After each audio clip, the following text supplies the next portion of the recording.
વિદેશથી મેડિકલનો અભ્યાસ કરનાર વિદ્યાર્થીઓનું ગુજરાતમાં શોષણ, સ્ટાઇપન્ડ અપાતું નથી, જ્યારે અન્ય રાજ્યોમાં વિદ્યાર્થીઓને સ્ટાઇપન્ડ આપવામાં આવે છે.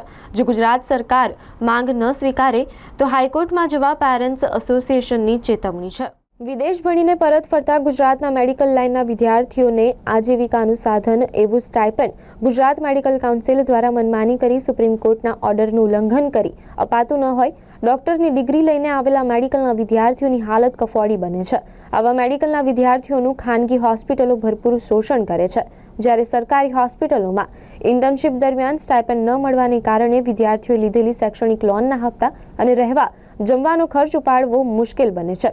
દેશના બીજા ઘણા બધા રાજ્યોમાં ફોરેન મેડિકલ ગ્રેજ્યુએટ સ્ટુડન્ટને સ્ટાઇપન્ડ અપાય છે, જ્યારે ગુજરાતમાં ઇન્ટર્નશીપ દરમિયાન સ્ટાઇપન્ડ અપાતું ન હોવાને કારણે ફોરેનથી ભણીને આવેલા વિદ્યાર્થીઓની હાલત મજૂરથી પણ બદતર બની જાય છે.